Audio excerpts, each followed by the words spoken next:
इस न्यूज के प्रायोजक हैं अंज इंटीरियर, चांदनी चौक, सदाकतपुर, मुजफ्फरपुर।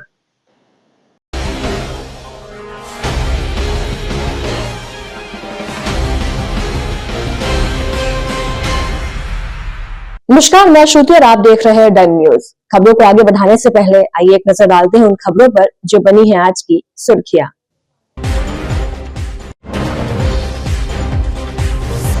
ठेकेदार की पीट पीट कर हत्या कर अपराधियों ने शव को फेंका। शराब सिंडिकेट पर हत्या की आशंका।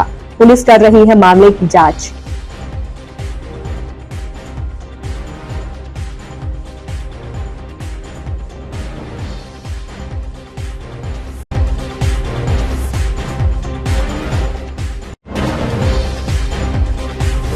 चार दिन से लापता दवा कारोबारी की बूढ़ी गंडक नदी में मिला शव। परिवार वालों ने जताई हत्या की आशंका।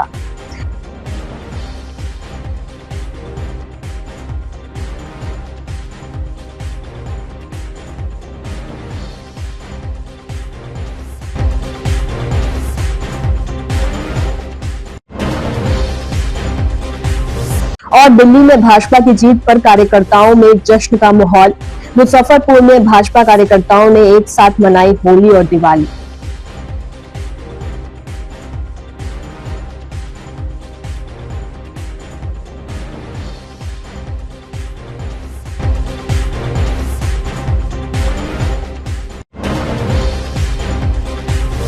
तो ये थी आज की सुर्खियां। अब खबरें विस्तार से। मुजफ्फरपुर में एक ठेकेदार का पीट पीट कर हत्या कर दी गई है। शनिवार की सुबह ठेकेदार का शव मिलने से इलाके में सनसनी फैल गई। घटना काजी मोहम्मदपुर थाना क्षेत्र के चक्कर चौक सर्किट हाउस गली स्थित शाही कैंपस की है। मृतक की पहचान माड़ीपुर आजाद कॉलोनी निवासी 42 वर्षीय दिलीप कुमार उर्फ राजू के रूप में हुई है। सूचना पर काजी मोहम्मदपुर पुलिस के साथ डीएसपी टाउन सीमा देवी मौके पर पहुंची। पुलिस ने क्राइम सीन को घेर कर मामले की छानबीन की। थोड़ी देर के बाद एफएसएल को भी बुलाया गया। एफएसएल की टीम ने वारदात वाली जगह से सबूत इकट्ठा की। मृतक के शरीर पर काफी चोट के निशान मिले हैं, जिससे आशंका जताई जा रही है कि लाठी डंडे से पीट पीट कर उसकी हत्या की गई है।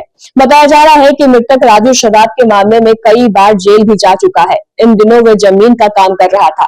फिलहाल पुलिस इलाके में लगे सीसीटीवी कैमरों को खंगाल रही है। पुलिस का दावा है कि जल्द ही इस हत्याकांड का खुलासा कर लिया जाएगा। मुजफ्फरपुर के काजी मोहम्मदपुर थाना क्षेत्र के बटलर और चक्कर मैदान के बीच शाही कैंपस में एक व्यक्ति का सुबह डेड बॉडी मिलने से इलाके में सनसनी फैल गई है।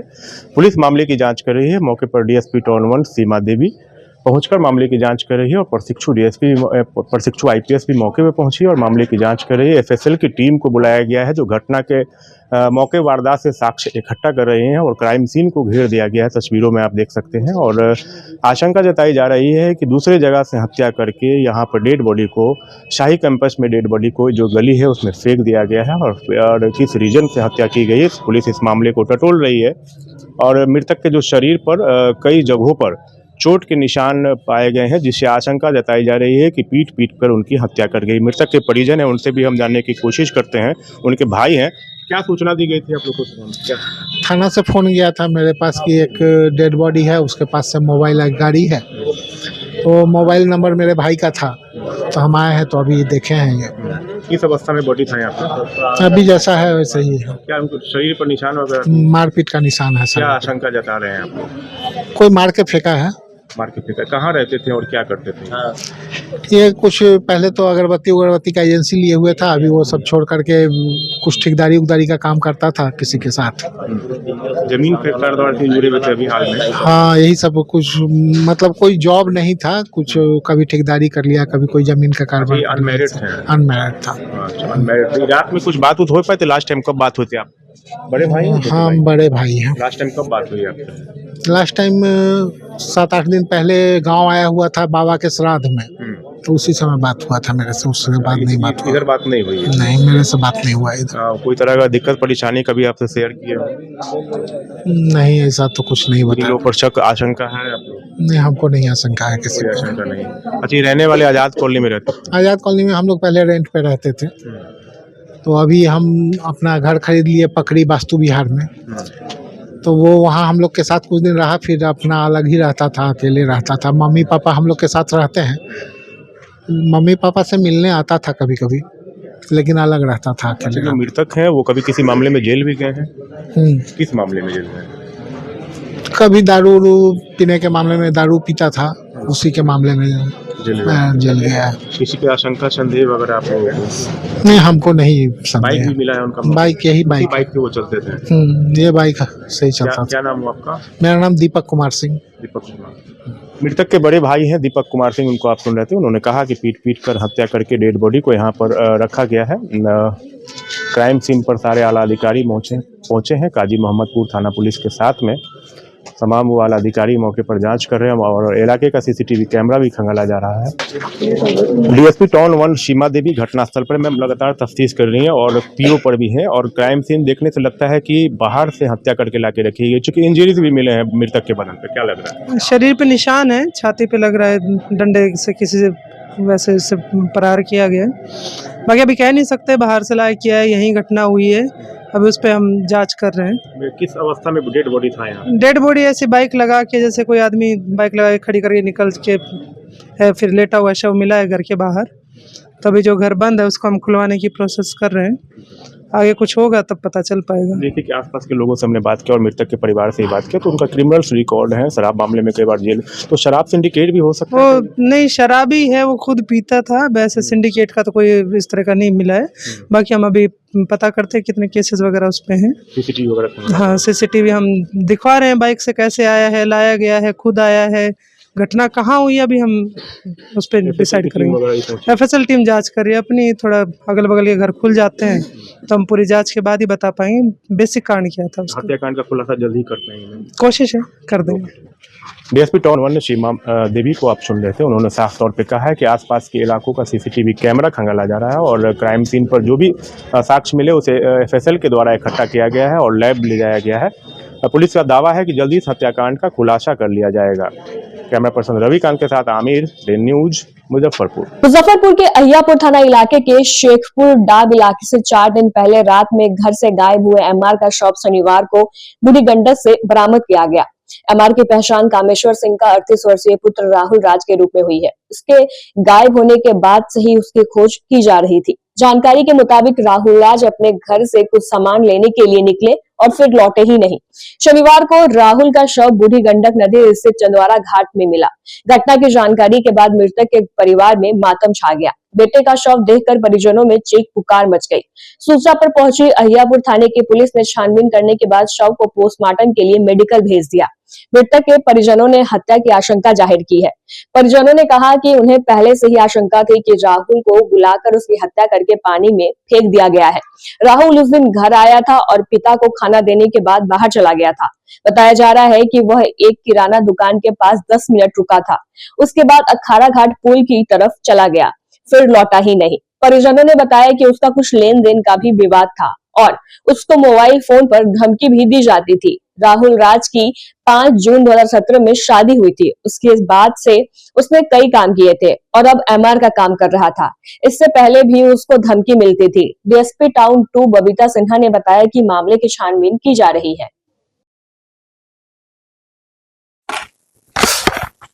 एक मिनट, कब घर से निकले? छोड़ दीजिए इसको। कब घर से निकले थे?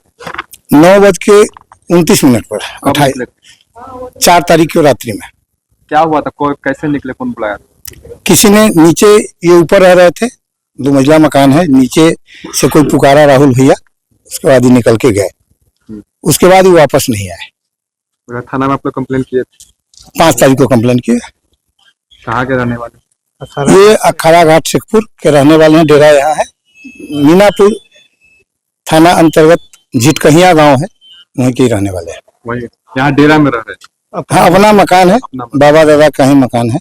ये अपने बनाए हुए नहीं है, बाबा के इनका बनाया हुआ था। तो अय्यपुर थाना क्षेत्र में रह रहे थे? हाँ, किसी से विवाद वगैरह कुछ था? नहीं, विवाद तो कोई इस तरह का नहीं था। पल में क्या मोबाइल वगैरह कुछ था? मोबाइल नहीं था, एक पर्स मिला है। क्या काम करते थे? एमआर थे। अच्छा, घर से जब निकले थे किसी को बोले थे कि कहीं जा रहे हैं? नहीं बोले, सीधे जो अखाड़ा घाट से आ रहे हैं, चौक से आ रहे हैं।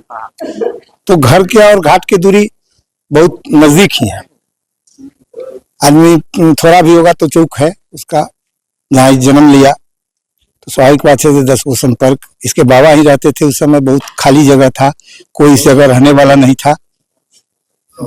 देखिए, दिनांक 5/2/2025 को अय्यापुर थाना अंतर्गत एक पर्सन के मिसिंग होने की सूचना प्राप्त हुई थी, जिनका नाम राहुल राज है। उम्र करीब 38 वर्ष थी। ये दिनांक 4 की रात्रि करीब 9 बजे इनके परिवार के द्वारा बताया गया कि ये घर से ऐसे ही निकल गए थे, और जब 5 की रात्रि तक ये नहीं आए तो दिनांक 5 को एक FIR रजिस्टर की गई, जिसका कांड संख्या 156/25 है। इस संदर्भ में अनुसंधानकर्ता द्वारा सेम डेट को जाके घटनास्थल का निरीक्षण किया गया और इनकी खोजबीन शुरुआत की गई खोजबीन के लिए। और इसमें हम लोग जो FIR थी उसमें किसी पर आरोप नहीं लगाया गया था, लेकिन फिर फैमिली के द्वारा बताया गया बाद में कि कुछ पैसे के लेन देन का विवाद भी था, जिस वजह से कुछ लोगों पर उनकी फैमिली के द्वारा आरोप लगाया गया था। तो उस पर भी हम लोग जांच कर ही रहे थे और तकनीकी विश्लेषण इस चीज का किया जा रहा था। और आज दिनांक 8/2/2025 को सुबह में चंदवारा पुल के पास पानी में तैरता एक लाश बरामद हुआ, और परिवार के द्वारा पहचान की गई है कि ये उन्हीं की डेड बॉडी है। लाश देखने के बाद क्या लगा है कि किस प्रकार से मौत हुई अभी तक की? देखिए, जो इंक्वेस्ट रिपोर्ट हमने बनवाया है उसमें अभी आ रहा है कि उनके बाएं हाथ पर जख्म है, और गले पर जख्म है, और पेट पर जख्म है इंक्वेस्ट रिपोर्ट के अकॉर्डिंग। और ऐसा लग रहा है कि शायद उनकी हत्या करके उन्हें पानी में वहां पर फेंक दिया गया है। परिजन के द्वारा बताया जा रहा था कि रात को खाना खाने के बाद किसी को बुलाया गया, खाना खाने जा रहे थे, उसी तरह वो निकल गए। जी, जो FIR में आवेदन भी प्राप्त हुआ था उसमें यही बताया गया है कि FIR में इनके द्वारा बताया गया है कि जो अखाड़ा घाट चौक है उसके पास ये रात्रि में उस दिन निकल गए थे, और इन्होंने अपना फोन कैरी नहीं किया था। और उसके बाद क्योंकि लिखित में जो आवेदन था उसमें इस चीजों का उल्लेख नहीं था, परिवार के द्वारा बाद में बताया गया कि शायद किसी के द्वारा उनको संपर्क करके बुलाया गया था, और धमकी भी दी जा रही थी कुछ दिनों से, जो उनकी पत्नी के द्वारा बताया जा रहा है। तो हम लोग सभी चीज की ऑडियो रिकॉर्डिंग्स प्राप्त करके और जो संदिग्ध व्यक्ति है उनके ऊपर जो अलग अलग बिंदु है उस सब पे जांच करेंगे, और अगर एक हत्या का मामला सामने आता है, जो पोस्टमार्टम के लिए अभी बॉडी चली गई है, पोस्टमार्टम अभी हुआ नहीं है, तो उसमें रिपोर्ट हम लोग देख लेते हैं कि क्या आता है, उसके बाद इस चीज को क्लियर किया जाएगा। अभी इंक्वेस्ट के हिसाब से प्रथम दृष्टया ऐसा लग रहा है, या परिजनों का जो मतलब उनके द्वारा बताया जा रहा है कि शायद किसी के द्वारा इनको मारकर वहां पर शव को डाला गया है। एक CCTV मैडम के सामने आ रहा है जहाँ देखा जा रहा है कि वो घर से निकल के बाहर की तरफ जा रहे हैं, पूरा ऐसा CCTV। देखिए, जैसा मैंने बताया, सभी तकनीकी बिंदुओं पर अनुसंधान हो रहा है। जो भी CCTVs हैं, जो भी मोबाइल फोन जिनके द्वारा जो अभी मृतक हैं उनको संपर्क किया गया था, वो सभी का जांच किया जाएगा, कितने कॉल रिकॉर्ड्स थे और किस तरह की बातचीत दोनों के बीच में, सभी लोगों के बीच में हुई है। कुछ ऑडियो रिकॉर्डिंग्स आने की भी बात हो रही है, तो उस पर भी हम लोग अनुसंधान कर रहे हैं। कांड भी अनुसंधान अंतर्गत है, एक बार पोस्टमार्टम रिपोर्ट आ जाएगा तो इस पर ज्यादा क्लैरिटी रहेगी कि मृत्यु का कारण क्या है। कहाँ का युवक था? जी, कहाँ का युवक था? युवक जो है वो शेखपुर अखाड़ा घाट का रहने वाला है। और ये दिल्ली विधानसभा चुनाव का शनिवार को परिणाम आ गया। भाजपा को 48 और आप को 22 सीटें मिल रही है। वहीं कांग्रेस क्लीन बोल्ड हो गई। 27 साल के बाद दिल्ली में भाजपा ने बहुमत हासिल की है। इस ऐतिहासिक जीत पर दिल्ली से लेकर बिहार तक में जश्न का माहौल है। मुजफ्फरपुर में भी भाजपा कार्यकर्ताओं ने जमकर जीत का जश्न मनाया। ढोल ताशे की धुन पर भाजपा कार्यकर्ता खूब नाचे, एक दूसरे को मिठाई खिलाकर, गुलाल लगाकर जश्न मनाया। इस दौरान बिहार सरकार के राज्य मंत्री केदार प्रसाद गुप्ता ने कहा कि यह प्रधानमंत्री के कार्यों की जीत है। वह जो कहते हैं वो करके दिखाते हैं। आपदा वाले 10 सालों से दिल्ली की जनता को ठग रहे थे। इस बार दिल्ली की जनता समझ गई और नरेंद्र मोदी के संकल्प पर मुहर लगा दी। वहीं पूर्व मंत्री सुरेश शर्मा ने कहा कि आम आदमी पार्टी झूठों की पार्टी है, अरविंद केजरीवाल झूठों के सरदार है। दिल्ली को बर्बाद किया, दिल्ली की विकास रुक गई थी। वहां की जनता ने साबित कर दिया कि देश में एनडीए की सरकार ही रहेगी। इससे पता चलता है कि देश में कोई सरकार कारगर नहीं है, सिर्फ एनडीए की सरकार ही कारगर है। वहीं कांग्रेस पर निशाना साधते हुए कहा कि कांग्रेस मुक्त भारत बनेगा। मौके पर पश्चिमी जिला अध्यक्ष हरिमोहन चौधरी, पूर्व जिला अध्यक्ष रंजन कुमार, पूर्व विधायक बेबी कुमारी, संकेत शुभम सहित सैकड़ों भाजपा नेता मौजूद रहे।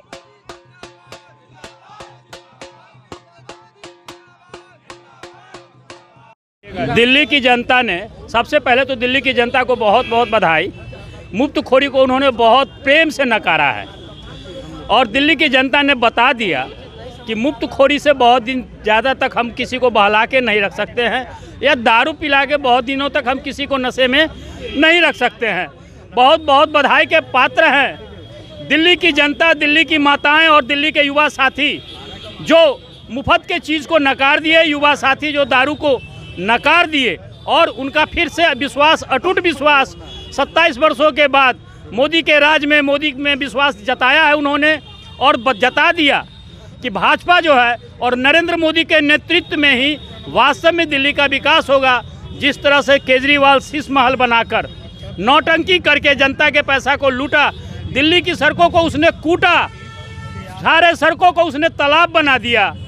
जनता ने उस चीज़ को समझा और उसको नकार दिया और पुनः राष्ट्रवाद की ओर वो बढ़े हैं। और दिल्ली में जिस तरह से भगवा लहराया है, अब की बारी बिहार की है, और बिहार वासियों हो जाओ तैयार, आ रहे हैं भगवाधारी। लोगों ने जो फ्री के स्कीम पर और अरविंद केजरीवाल जी के जो गलत बयानी हुई है, उनके जो गुरुदेव हैं अन्ना हजारे ने, उन्होंने ही कहा कि शराब और पैसा के चक्कर में अरविंद केजरीवाल जी ने ईमानदारी के अपने पथ को छोड़ दिया, और आज वो ऐसे शहंशाह बन गए हैं भ्रष्टाचारियों के कि हम लोग को लगता है कि लालू प्रसाद जी को वो पीछे छोड़ देंगे। अगर सही से दिल्ली की जो हमारी नई सरकार है वो अगर हिसाब किताब बैठा ले तो ये जो दारू वाला कांड है, ये बहुत बड़ा कांड है और ये बहुत बड़ा देश का सबसे बड़ा घोटाला साबित होने जा रहा है। तो बिहार और यूपी के वासियों ने भारतीय जनता पार्टी पर जो भरोसा किया है उसके लिए बिहार और यूपी की जनता को धन्यवाद है।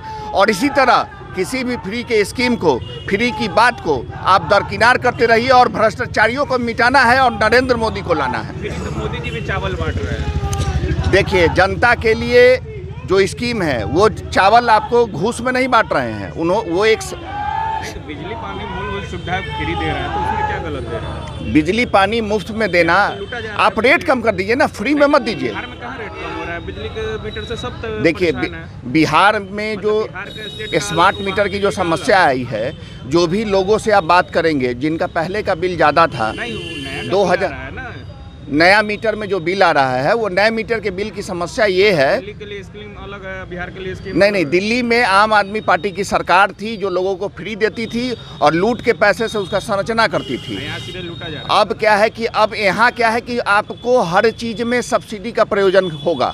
हम लोग इस पे तो सब परेशान है ना, गरीब। देखिए, स्मार्ट मीटर इसलिए किया गया है कि लोग पहले रिचार्ज कर लें, चूँकि बहुत सारी समस्या है कि बिजली विभाग का जितना पैसा बकाया है आज भी जो कहाँ से देगा, उसको खाने के लिए पैसा नहीं है। देखिए, जो गरीब हैं उनके लिए ऑलरेडी बीपीएल के तहत फ्री लाइन की व्यवस्था है, जिसमें उनको बीपीएल कार्ड पर फ्री में बिजली मिलता है। बिल्कुल मिल रहा है। अब आप जानकारी ले लीजिए, बीपीएल कार्ड जिनके पास है उनके मीटर में फ्री आता है। डिफरमेंट चार्ज तो समझ ही में नहीं आ रहा है। नहीं, डिफरमेंट चार्ज क्यों करता है? डिफरमेंट चार्ज की लोगों को जानकारी नहीं है। आप अपना जो घर का बिजली है, जिसका आप वाट का जांच नहीं करते हैं कि मेरा कितना लोड है, लोड का परिपक्वता से जांच करें और लोड को बढ़वा ले। लोड बढ़वाने से कोई 10-12 रुपया बढ़ता है, कोई बहुत बड़ा नहीं बढ़ता है। डिफरमेंट चार्ज उसी के कारण कट रहा है। मेरा भी कटा था, ऐसा नहीं है कि मैं भुक्तभोगी नहीं हूँ। फिर मैंने जानकारी लिया, इसलिए मैं जनता के सामने ये बात को रख रहा हूँ।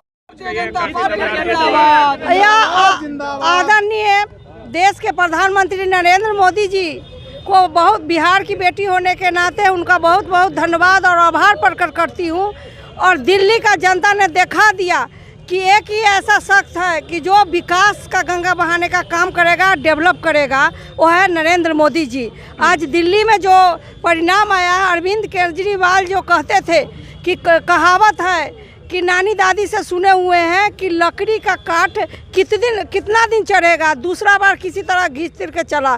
लेकिन आज जो रिजल्ट आया है वो दिखा दिया है बीजेपी का एक एक कार्यकर्ता और दिल्ली का जनता ने दिखा दिया कि बीजेपी है तभी सब कुछ है। भारतीय जनता पार्टी के कार्यकर्ताओं में दिल्ली की जीत की खुशी का ये नज़ारा आपको देखने को मिल रहा है। सबसे पहले हम दिल्ली वासियों को विशेष रूप से धन्यवाद देते हैं और आभार व्यक्त करते हैं कि एक बार पुनः उन्होंने भारतीय जनता पार्टी पर और नरेंद्र मोदी जी पर अपना विश्वास जताने का काम किया है। जिस प्रकार से पिछले 10 वर्षों से दिल्ली का विकास रुका पड़ा था और दिल्ली वासी उब चुके हुए थे। केजरीवाल जी के अहंकार और केजरीवाल के हर एक विभाग में जिस प्रकार का भ्रष्टाचार में लिप्त उनके मंत्री, एक एक विधायक जिस प्रकार से आपदा के लिप्त थे, दिल्ली की सरकार ने उनको सबक सिखाने का काम किया है और भारतीय जनता पार्टी को एक बार पुनः भारी बहुमत से दिल्ली की सत्ता पर काबिज कराने का काम किया है। इसके लिए हम उन लोगों को अपने तहे दिल से धन्यवाद देते हैं, आभार व्यक्त करते हैं और निश्चित तौर पर एक बार मोदी जी ने फिर साबित कर दिया कि देश में मोदी मैजिक है, मोदी है तो मुमकिन है और आने वाले दिनों में भी इसी प्रकार का परिणाम आपको देशव्यापी देखने को मिलेगा। दिल्ली की जीत यह साबित कर दिया कि देश में एनडीए की सरकार ही रहेगी और बिहार का अगला चुनाव दिल्ली झांकी है और यहाँ जो होगा वो बाकी है, यहाँ भी वही रिजल्ट होगा। इसलिए दिल्ली से पूरे भारतवर्ष को पता चल गया कि दूसरी कोई सरकार कामयाब नहीं है। भारतीय जनता पार्टी और एनडीए सब जगह बढ़त बना करके सरकार बनाएगी। कांग्रेस का खाता तक नहीं खुला है, क्या कहिएगा? कांग्रेस मुक्त भारत बनेगा, कांग्रेस मुक्त भारत बनेगा, ये तो ऐलान हो गया। देखिए, दिल्ली की जीत जो है यह शुद्ध रूप से हमारे यशस्वी प्रधानमंत्री नरेंद्र भाई मोदी के कार्यों की जीत है। नरेंद्र भाई मोदी जी जो कहते हैं वह कर दिखाते हैं और यह आपदा वाले जो है 10 साल ठगने का काम किया, इस बार दिल्ली की जनता समझ गई और नरेंद्र भाई मोदी के संकल्प को मोहर लगा दिया और पूरे देश में जो है लहराएगा भारतीय जनता पार्टी के कमल। कांग्रेस का खाता भी नहीं खुला है। कांग्रेस तो खत्म हो गया, कांग्रेस मुक्त हो गया, अब कांग्रेस की क्या कहानी है। मुख्यमंत्री नीतीश कुमार ने अपनी प्रगति यात्रा के दौरान मुजफ्फरपुर में 10 मुख्य योजनाओं की घोषणा की थी। प्राथमिकता के आधार पर इन सभी योजनाओं का काम शुरू करने की मंजूरी के साथ कैबिनेट ने इसके लिए राशि का आवंटन भी कर दिया है। इसकी जानकारी मुजफ्फरपुर के डीएम सुब्रत कुमार सेन ने प्रेस वार्ता के दौरान देते हुए बताया कि आधे अधूरे चंदवारा पुल का काम अप्रैल के अंत तक पूरा होगा। इसके बाद मई के पहले सप्ताह में इसे आवागमन के लिए खोल दिया जाएगा। वहीं शहर को जान से निजात दिलाने के लिए जल्द ही 2 प्रमुख सड़कों को 6 लेन में तब्दील किया जाएगा। चांदनी चौक से बखरी और चांदनी चौक से रामदयालु चौक तक की सड़क को 6 लेन में बनाया जाएगा। जल जमाव से बचने के लिए दोनों सड़कों के किनारे बड़े नाले भी बनाए जाएंगे। इसके अलावा मधौल को रामदयालु से जोड़ते हुए बखरी तक रिंग रोड का निर्माण किया जाएगा। गोबरसही और रामदयालु में 2 रेलवे ओवरब्रिज का भी निर्माण कराया जाएगा। देखिए, माननीय मुख्यमंत्री जी की प्रगति यात्रा में बहुत बड़ी घोषणाएं जो चिर प्रतीक्षित बड़ी डिमांड्स थी, चाहे वो मुजफ्फरपुर शहर की हो या ग्रामीण क्षेत्र की हो, सभी डिमांड्स को पूरा कर लिया गया है और जो भी घोषणाएं हैं उनका अनुपालन कर लिया गया है। इसी संबंध में आज ये प्रेस कॉन्फ्रेंस आयोजित की गई है। कुछ जो बहुत बड़ी योजनाएं हैं जिससे कि ना सिर्फ मुजफ्फरपुर शहर को बल्कि मुजफ्फरपुर शहर से जो सटा हुआ क्षेत्र है या जो ग्रामीण और दूसरे प्रखंडों का हमारा पंचायत के अधीन जो विभिन्न राजस्व ग्राम है उसमें भी विकास की एक नई तस्वीर खींची जाएगी। उसके संबंध में मैं आपको बताना चाहूँगा, एक बाईपास ऑलरेडी हम लोगों का निर्माणाधीन है जिसमें कि एक सिर्फ आरओबी का काम बचा हुआ है जो मधौल से प्रारंभ हो करके और जो हम लोगों का कांटी मोड़ जो हम लोग बोलते हैं वहाँ तक पहुँचेगा मोतिहारी रोड पर। इसके अतिरिक्त रिंग रोड का स्वरूप लेने के लिए ईस्टर्न बाईपास की घोषणा माननीय मुख्यमंत्री जी ने की थी, उसकी स्वीकृति दे दी गई है, उसकी सैद्धांतिक सहमति एनएचएआई के स्तर से दी गई है और उस रिंग रोड के बन जाने से जिसकी लंबाई लगभग 17 किलोमीटर होगी, सीधे जो दरभंगा से हम लोग पटना की तरफ जाते हैं उसके लिए एक अल्टरनेट बाईपास हम लोगों को मिल जाएगा जो समस्तीपुर रोड को भी क्रॉस करेगा और जो नेपाल जाने के लिए एक नया एनएच बना है मझौली से चरौद तक, उसको भी एक कनेक्टिविटी प्रदान करेगा। इसके अतिरिक्त जो हमारा पुराना बाईपास है जिसको हम लोग चांदनी चौक से बखरी रोड तक का जो हम लोग बाईपास बोलते हैं वो 6 लेन के रूप में विकसित किया जाएगा। इसमें लगभग 90 करोड़ की राशि खर्च होगी, उसकी प्रशासनिक स्वीकृति दी गई है। इसमें 4.5 किलोमीटर नाले का भी निर्माण होगा जो बाजार समिति के आसपास हम लोग देखते थे कि जल जमाव होता था, तो उसकी समस्या का निराकरण हो जाएगा। और उस 6 लेन रोड के दोनों तरफ 2.5 मीटर का कुल 5 मीटर की चौड़ाई में दोनों तरफ जो है हम लोग फुटपाथ के रूप में डेवलप करेंगे, जहां वेंडर्स को वेंडिंग के लिए अलाउ किया जाएगा। तो ये एक बड़ी स्कीम है। इसके अलावा जो 2 महत्वपूर्ण आरओबी है जिसकी माननीय मुख्यमंत्री जी ने घोषणा की थी, गोबरसही और रामदयालु नगर पर, दोनों आरओबी की प्रशासनिक स्वीकृति मिल गई है। एक की लागत 248 करोड़ है और दूसरी आरओबी जो गोबरसही में बनेगी उसकी लागत 167 करोड़ है। सभा से मरीचा तक जो 2 महत्वपूर्ण एनएच को जोड़ता है, आरडब्ल्यूडी जो ग्रामीण कार्य विभाग है वो 30 करोड़ की लागत से इस पथ का निर्माण करेगा। इसके अलावा जो हम लोगों का चंदवारा पुल है, जो पुल बन करके बहुत दिनों से पड़ा हुआ था, जिसके अप्रोच रोड का निर्माण होना है, इसको हम लोगों ने फेज़ 1 और फेज़ 2 में डिवाइड किया है। फेज़ 1 में जो एग्जिस्टिंग रोड है, चाहे वो नगर निगम का हो या ग्रामीण कार्य विभाग की सड़क हो, उसको चौड़ीकरण करके बांध रोड का उपयोग करके पूरा हम लोग जो है प्रयास करेंगे कि अप्रैल के अंत तक, इसमें टेंडर भी हो गया है, हम लोग इसको शुरू करवा दें। इसमें 98 करोड़ की लगभग लागत आएगी। प्रशासनिक स्वीकृति 98.72 करोड़ की मिली है। फेज़ 2 हम लोगों ने डेवलप किया है। इस पुल की बेहतर उपयोगिता तब हो पाएगी जब इसको हम लोग जो 4 लेन रोड है हमारा दरभंगा का, उसमें हम लोग कनेक्ट कर दें। तो फेज़ 2 का लैंड एक्विजिशन के साथ हम लोगों ने प्रस्ताव तैयार किया था। 120 करोड़ का ये प्रस्ताव था, इसकी भी प्रशासनिक स्वीकृति मिल गई है। तो 218 करोड़ की लागत से जो चंदवारा पुल है उसकी पूरी कनेक्टिविटी फेज़ 1 और फेज़ 2 में, और जैसा मैंने आपको बताया फेज़ 1 की पे जो है वाहनों का परिचालन हम लोग अप्रैल महीने के अंत तक प्रारंभ कर देंगे। इसके अतिरिक्त चांदनी चौक से लेकर के भगवानपुर चौक तक का जो एरिया है वो काफ़ी, उसमें ट्रैफिक जैम और ट्रैफिक का लोड रहता है, उसको भी रोड को हम लोग 6 लेन करेंगे। इसको लेकर के भी 44.76 करोड़ के चौड़ीकरण की स्वीकृति कैबिनेट से मिल गई है। विभाग ने हम लोगों को सूचित किया है। और इसमें जो वहाँ वेंडर्स है जिनके कारण जाम की समस्या लगती है, उनको भी हम लोग व्यवस्थित तरीके से उनके लिए प्लेटफॉर्म तैयार करके एक पोर्शन में जो है भगवानपुर चौक के पास ही उनको हम लोग व्यवस्थित करेंगे। एक आप लोग जान रहे हैं कि एक दुर्घटना हुई थी गायघाट प्रखंड के भटगामा से मधुरपट्टी घाट के बीच में, वहाँ एक पुल बनना है 24.28 करोड़ की लागत से, उसकी भी जो है प्रशासनिक स्वीकृति मिल गई है।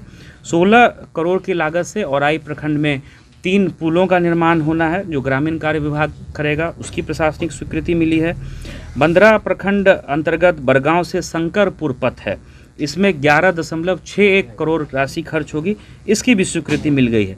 और 10वीं और जो अंतिम महत्वपूर्ण माननीय मुख्यमंत्री जी की घोषणा थी कि बैरिया बस स्टैंड का नाम जो है अमर शहीद बैकुंठ शुक्ल जी के नाम पे किया जाए, इसकी भी घोषणा के बाद जो है स्वीकृति विभाग से मिल गई है। तो ये बड़ी योजनाएं हैं जिनके धरातल पर उतरने से ना सिर्फ शहर का बल्कि शहर के आसपास के एरिया का और ग्रामीण क्षेत्र का भी जो है बेहतर विकास हो पाएगा और बेहतर तरीके से जो है लोगों को, चाहे वो आवागमन की सुविधा हो या जो बिज़नेस के लिए जब नया बाईपास बनता है या नया जब कोई रास्ता बनता है तो हम लोग देखते हैं कि उसके आसपास का जो फ्रिंज का जो लैंड की चाहे वैल्यू हो या जो इंफ्रास्ट्रक्चर हो उसी तरह से तेज़ गति से बढ़ता है। तो हम लोग ये मान करके चल रहे हैं कि ये नया एक इकोनॉमिक कॉरिडोर बनेगा। जो माननीय मुख्यमंत्री जी की घोषणाएं हैं उनको हम लोग अक्षरशः ज़मीन पे उतारने के लिए सारे विभाग के सारे पदाधिकारी लगे हुए हैं और उस दिशा में जो भी मदद जिला प्रशासन की तरफ से संबंधित विभागों को होगा उसको हम लोग तत्परता से पूरा करेंगे और ज़मीन पे हम लोग उतारेंगे। इसके लिए टेंडर जो चंदवारा का है फेज़ 1 वो टेंडर ऑलरेडी फ्लोट कर दिया गया है और वो इस वीक में फाइनल भी हो जाएगा। अप्रैल तक हम लोग फेज़ 1 में परिचालन भी प्रारंभ कर देंगे। एडमिनिस्ट्रेटिव अप्रूवल के बाद जो चिट्ठी निकलती है वो लेटर नंबर के साथ सूचित है, वो भी सारे विभाग के अभियंताओं को मिल गया है। तुरंत ये लोग टेंडर फ्लोट करेंगे। 1 से 1.5 महीने का समय लगता है उसको फाइनलाइज करने में और उसके बाद हम लोग मान करके चल रहे हैं कि ये सारी परियोजनाओं पे काम मार्च से आपको दिखने लगेगा धरातल पर सब पे जो है, और हम लोग समय समय पर आपको ब्रीफ भी करते रहेंगे। 15 साल 6 महीने बाद मुजफ्फरपुर के सेंट्रल जेल की 4 दीवारी से बाहर निकला 70 वर्षीय भरत सिंह तो सामने जवान बेटे को देखकर उसकी आंखें नम हो गई। हत्या के केस में जब वह जेल गया था तो उसका बेटा मासूम बच्चा था, अब वह बड़ा हो गया है। बेटे को गले लगाकर भरत सिंह ने अपनी खुशी का इजहार किया। जेल गेट पर मौजूद जवानों ने भरत सिंह को अबीर गुलाल लगाया। इससे पहले जेल अधीक्षक ब्रजेश सिंह मेहता ने उसको माला पहनाकर आगे की भविष्य के लिए शुभकामनाएं दी। भरत सिंह गायघाट थाना क्षेत्र के दहिला गांव का रहने वाला है। वह बीवी में एग्जामिनेशन सेशन में 4th ग्रेड में तैनात थे। इस बीच उनके पड़ोस के एक गांव में 1986 में हत्या हुई थी। इसी केस में भरत सिंह को आजीवन कारावास की सजा सुनाई गई थी। भरत सिंह का कहना है कि साजिश के तहत उसको फंसाया गया था। वह आगे की जिंदगी अपने परिवार के सदस्यों के साथ खुशी खुशी जीवन बिताना चाहते हैं। उन्होंने लोगों से अपील की कि जेल की जिंदगी काफी खराब होती है, आप सभी सही रास्ते पर चले, बर्दाश्त करना सीखे। जानकारी हो कि राज्य के विभिन्न काराओं में परिहार समेत 20 वर्षों की सजा पूरी कर चुके 22 बंदियों को रिहा करने का आदेश विधि विभाग के सचिव के द्वारा जारी किया गया है। इसमें उन बंदियों को शामिल किया गया है जिन्होंने 14 वर्षों की वास्तविक संसीमन अवधि और परिहार समेत 20 वर्षों की सजा पूरी कर चुके हैं। अच्छा, कितना खुश हैं? बहुत खुश हैं। बहुत खुश। कितना संघर्ष की, कितना दिन किए? आप छोटे होंगे उस समय? बिल्कुल, बहुत छोटे थे। अच्छा, तो मिलने आते थे पिताजी? हाँ, लगभग हमेशा मिलने आते थे। तो आज जश्न होगा, आज होली लगी। बिल्कुल, इसमें कोई शक। परिवार भी बहुत खुश है। जी, 15.5 साल पर निकले हैं। अच्छा लग रहा है। बोला किस केस में थे? आजीवन कारावास। अच्छा, मर्डर केस में थे? मर्डर केस में थे। कैसा अंदर का माहौल, अब बाहर निकले हैं, कैसा फील कर रहे हैं? हाँ, ठीक है, बाहर का तो थोड़ा अच्छा लगता ही है। हाँ। सरकार का जो लाभ योजना है उसका लाभ मिला है आपको? हाँ, मिलता है लाभ, हर तरह का लाभ मिलता है। खुल के बोला आपको। और क्या कुछ कहेंगे, क्या मैसेज देंगे? ना, ठीक है, अब क्या कहेंगे, समाज में ही हम लोग कहेंगे कि थोड़ा अच्छा से रहो, बर्दाश्त करके रहो, जेल आना ठीक नहीं है। यही सब समाज में हम लोग मैसेज देंगे। जेल आना सही नहीं, अच्छा नहीं है जेल आना। छोटे छोटे मामले में जेल चले जाते हैं। जी जी। अंदर का क्या रहा, 20 साल कैसे काटे, थोड़ा सा पल कुछ बताइए। अंदर का तो वही जैसे बाहर में हम लोग रहते हैं उसी तरह का समाज अंदर भी है। साहब लोग बहुत अच्छे हैं, बहुत मानते हैं, हर चीज़ बहुत बढ़िया है। घर के तरह ही लोग व्यवहार देते हैं, इसलिए थोड़ा समय कट जाता है, खर्चा नहीं है। खेल कूद का भी बढ़िया साधन है, पढ़ने लिखने का भी है, हर चीज़ का बढ़िया व्यवस्था है, इसलिए अच्छा लगता है थोड़ा। अच्छा, 15 साल में सबसे ज़्यादा क्या खला आपको, क्या लगा? घर परिवार से दूर रहता है लोग, यही अखरता है और क्या। जी, यही थोड़ा मन करो कब यहाँ से जाएँ, कब परिवार से मिलने। परिवार आते थे मिलने? जी, आते थे। बस ये परिवार का एक कमी खलता था, परिवार के लोग वगैरह आते थे मिलने? हाँ, आते थे। अच्छा, कैसे क्या हो गया था, किस मामले में गए थे जेल? वो बहुत पुराना केस था। हम तब बिहार यूनिवर्सिटी में नौकरी करते थे। मुजफ्फरपुर। वो 86 का केस था, एक मर्डर हुआ। किस पर्पज से यूनिवर्सिटी में? हम प्यून थे एग्जामिनेशन सेक्शन में। ठीक है। यहाँ लोगों को मर्डर हुआ, हमको मालूम हुआ जो हमारा भी नाम डाल दिया लोग, राजनीतिक द्वेष विद्वेष के कारण। किनका मर्डर हुआ? बगल के गांव में हुआ था, हमारे गांव के बगल में, मधेपुरा में। नहीं, हथौड़ी थाना है, बगले में है। तो उसमें अब गांव के राजनीति के कारण कुछ लोग हमारा नाम डलवा दिए कि नौकरी करता है, इसको डैमेज करना है। उसी में हम लोग डैमेज हो गए, 20 साल सजाए में फंस गए। 15 साल पर रिहाई हुआ? 15.5।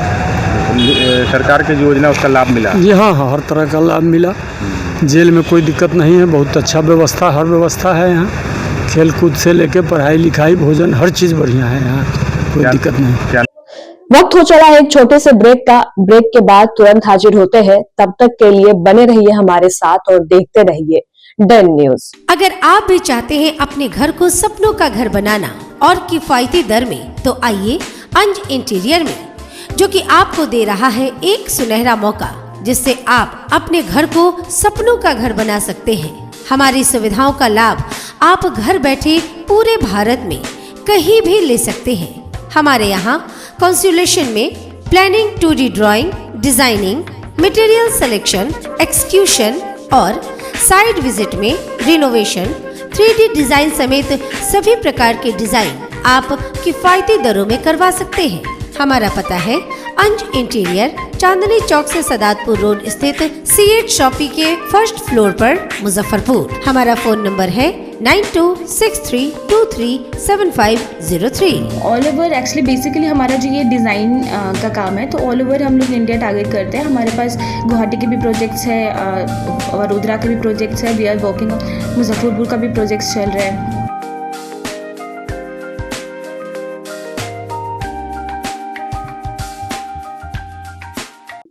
के बाद एक बार फिर से स्वागत है आपका। तो लिए बढ़ते हैं आपको अगली खबरों की ओर।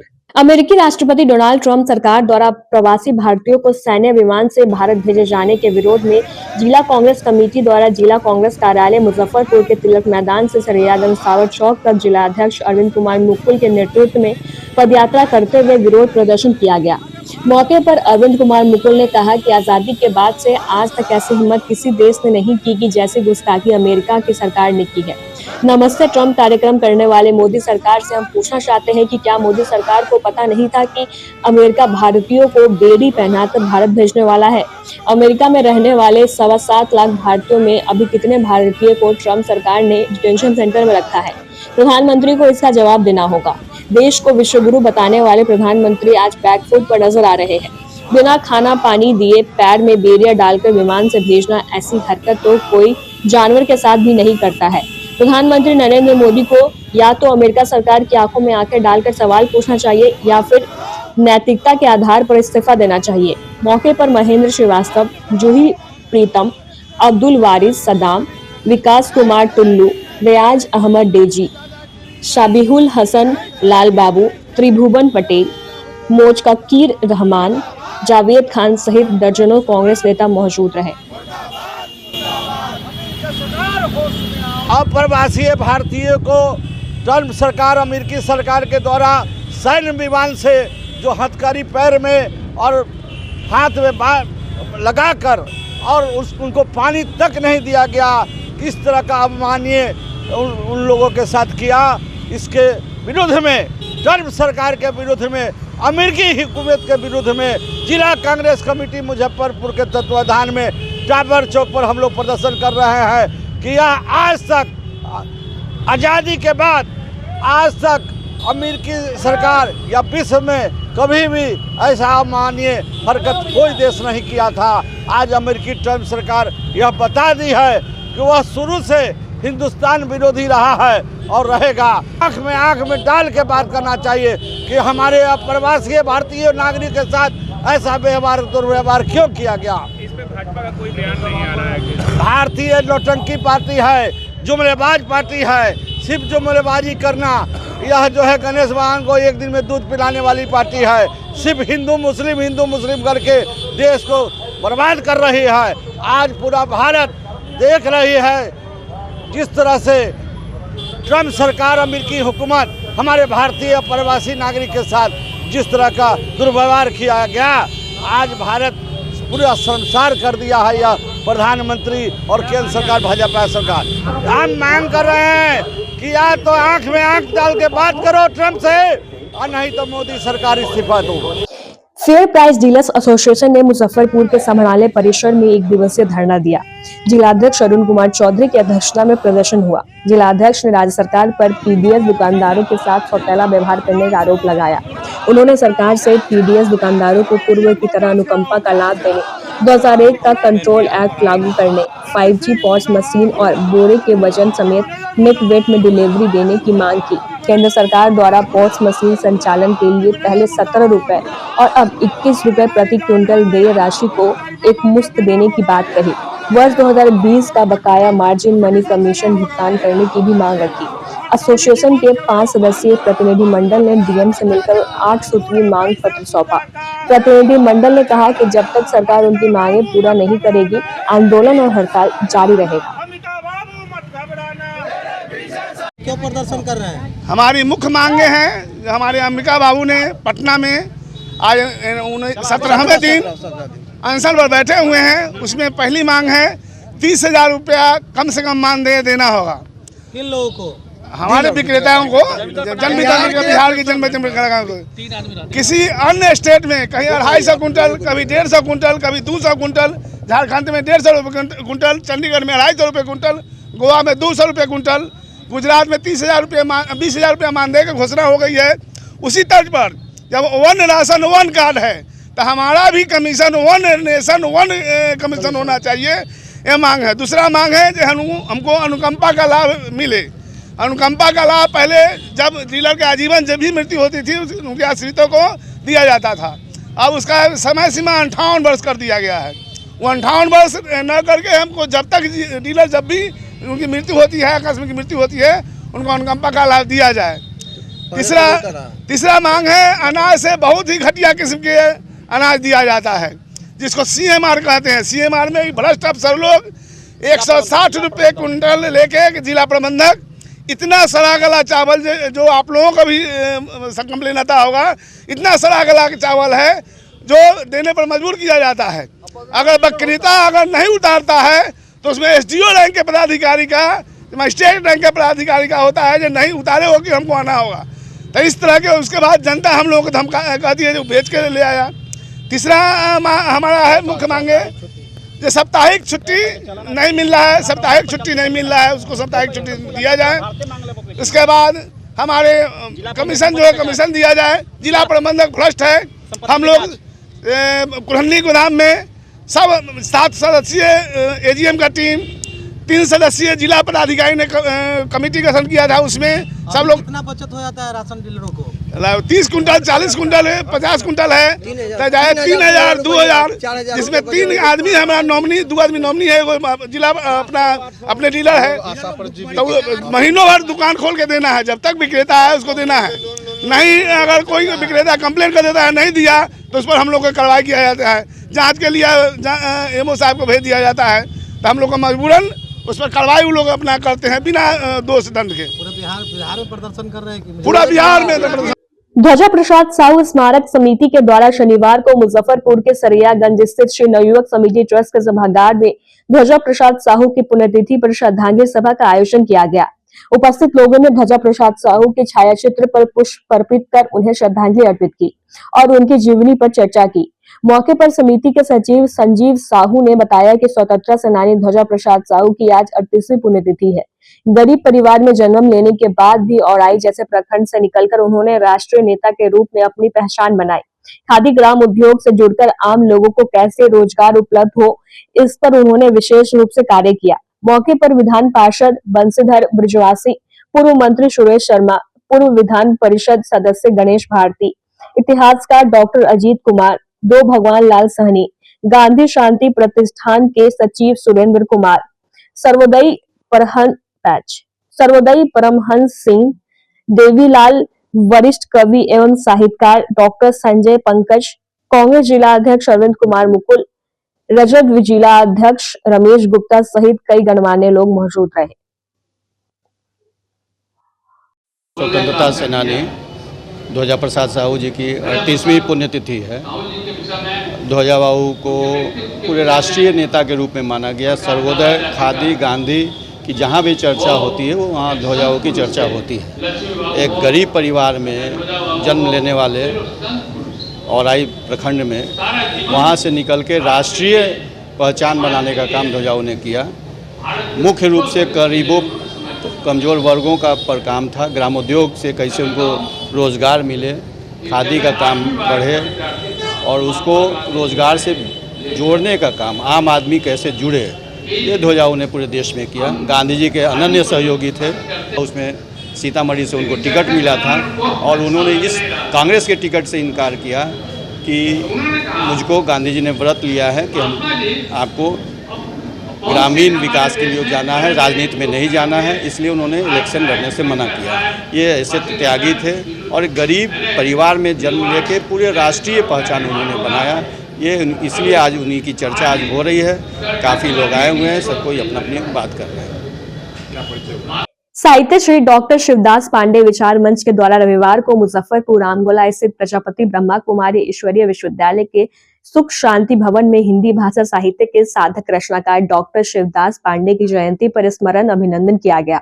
इस दौरान उनके व्यक्तिगत एवं कृतित्व केंद्रित ग्रंथ सप्तांग कवि डॉक्टर शिवदास पांडे जीवन और सूजन का लोकार्पण भी किया गया। मौके पर उनकी पुत्री ने उन्हें याद करते हुए कहा कि वे शहर के विभिन्न पदों पर रह चुके हैं और 2 बार प्रशासक भी रह चुके हैं। साहित्य में उन्हें विशेष रूप से रुचि थी। रंग और पद दोनों में उन्होंने विशेष रूप से लिखा है। प्रणय गीत उन्होंने बहुत लिखे। प्रेम गीत कवि के रूप में वे जाने जाते हैं। मेरे पापा डॉक्टर शिवदास पांडे जो इस शहर के विभिन्न पदों पर रह चुके हैं और 2 बार प्रशासक भी रह चुके हैं। साहित्य में उनकी बहुत गहरी अभिरुचि थी, गद्य और पद्य दोनों में उन्होंने लिखा। प्रणय गीत उन्होंने बहुत लिखे, प्रेम गीत के कवि के रूप में वो जाने जाते थे। उनकी दर्जनों किताबें हैं प्रेम गीत की और 5 उपन्यास उनके महत्वपूर्ण हैं। कदम गाथा, द्रोणाचार्य, जाने के तुम लौट आओ और तृणाचिकेत और ये 5 उपन्यास जिनको आप कृतियों को देख सकते हैं। सृजन में उनके करीब 2-3 दर्जन किताबें उनकी आई हैं। तो इस तरह से वो प्रेम के कवि थे और प्रेम बांटना उनका स्वभाव था। जिससे भी मिले वो उसके होकर रह गए और भरपूर प्यार दिया लोगों को, जिसके कारण लोगों ने भी उनको बहुत प्यार दिया। और हर वर्ष उनके जाने के बाद भी उनके जीवन काल में तो उनका जन्मदिन हम प्रणय पर्व के रूप में मनाते ही थे। उनके जाने के बाद भी प्रणय पर्व के रूप में यह दिन मनाया जाता है और लोग एकत्रित होते हैं और उनके बारे में चर्चा करते हैं। उनके व्यक्तित्व और उनके कृतित्व पर हम लोग बातें करते हैं और इस तरह से सब लोगों को बहुत दिल से याद करते हैं। तो आज जितने भी लोग आए हैं सब लोग मेरे लिए बहुत महत्वपूर्ण हैं, बहुत विशिष्ट हैं। मैं किसी का नाम नहीं ले पाई, लेकिन सभी मेरे लिए बहुत विशिष्ट हैं।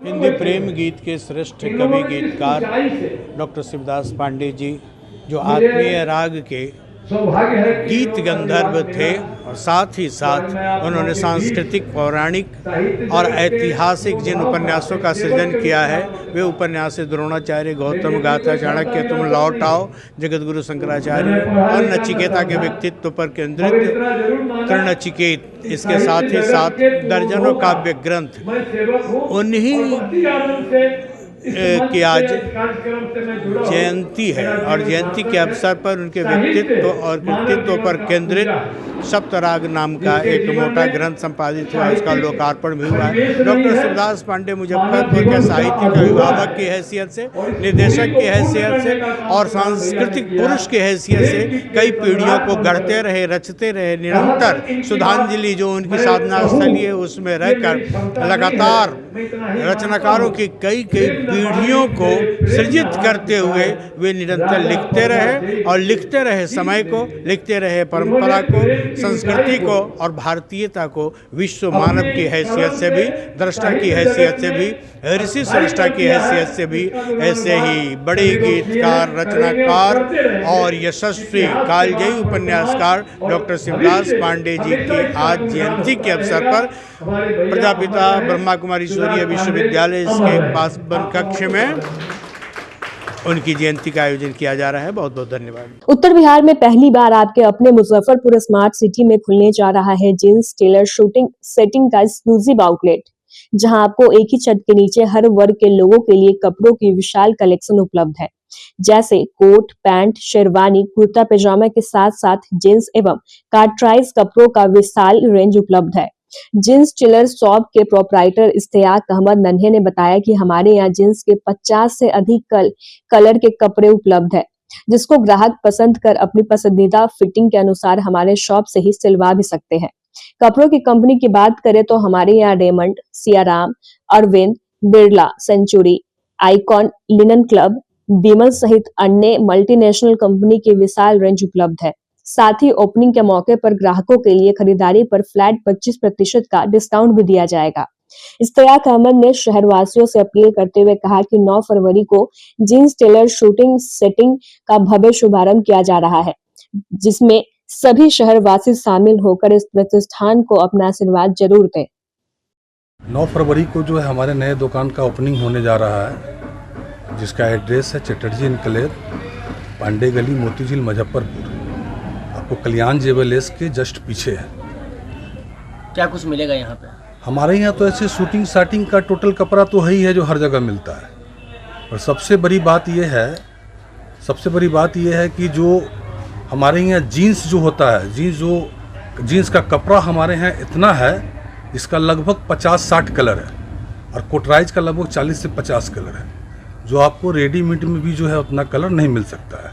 उसके अलावा क्या है कि हमारे यहाँ सिलाई भी होता है। बहुत सारे लोग जो है पहनने वाले, जिनका बॉडी जो है अनफिट टाइप का होता है, तो वो सब जाते हैं बाहर दिल्ली, बम्बई, कलकत्ता बनवाने के लिए। अब जो उनको वहाँ जाने की ज़रूरत नहीं है, हमारे पास सारा ब्रांड का जीन्स और कॉटराइज डेनिम कपड़ा, ये जो है आपको पूरे उत्तर बिहार में नहीं मिलेगा। पहला दुकान है, फर्स्ट। लगभग कितने प्रकार के कपड़े रहेंगे यहाँ पर? कपड़े का तो जितना प्रकार का होता है सब अपने पास, जैसे कि शूटिंग शर्टिंग में अरविंद हो गया, रेमंड हो गया, लेलन क्लब हो गया, सियाराम हो गया, विमल हो गया, टोटल ब्रांड का कपड़ा अपने पास है। कोट कुर्ता पैजामा शर्ट पैंट टोटल जो होता है टोटल चीज़ अपने पास मिलेगा। उसमें क्या है कि सबसे विशेष जो होगा वो जीन्स और कॉटराइज होगा, जो आपको ये पूरे बिहार में नहीं मिलेगा, जो अपने पास मिलेगा। उत्तर बिहार में पहला स्टॉक, हाँ पहला स्टॉक खुल रहा है, और भी इतना रेंज के साथ उतना रेडीमेड में नहीं मिलेगा। ओपनिंग के मौके पर शहरवासियों को क्या कुछ डिस्काउंट दीजिएगा? ओपनिंग के मौके पर हम दे रहे हैं 25% का डिस्काउंट दे रहे हैं, सिर्फ ओपनिंग के ही मौके पे दे रहे हैं, फिर आगे देखा जाएगा। सभी कपड़े पे? सभी कपड़े पे 25% का जी 25% का डिस्काउंट दे रहे हैं ओपनिंग के शुभ अवसर पे, और फिर जो है बाद में देखा जाएगा, जैसा फिर देखेंगे उस तरह का। फिर ओपनिंग को लेकर शहरवासियों से क्या अपील कीजिएगा? शहरवासियों से ये अपील है कि सब लोग आएँ, एक बार आकर देखें, हमारे कपड़े को देखें और देखें। और एक बात और भी है कि हमारे यहाँ कपड़ा सस्ता और बढ़िया दोनों मिलेगा। उसका कारण ये है कि हम लोग जो माल लाते हैं डायरेक्ट जहाँ बनता है वहीं से माल लाते हैं, लोकल बहुत कम जो है खरीदारी करते हैं, इसलिए हम सस्ता खरीदते हैं, इसलिए सस्ता बेचना चाहते हैं और बढ़िया, चूँकि जानकारी है हमको कपड़े का, इसलिए बढ़िया खरीदते हैं तो बढ़िया बेचते हैं। क्या एड्रेस हो गया शॉप का? हमारा एड्रेस चटर्जी इनक्लेव, नाम हुआ जीन्स टेलर शूटिंग शर्टिंग। आज की खबरों में बस इतना ही। कल फिर मिलेंगे कुछ नई खबरों के साथ, तब तक के लिए हमें दीजिए इजाजत। नमस्कार।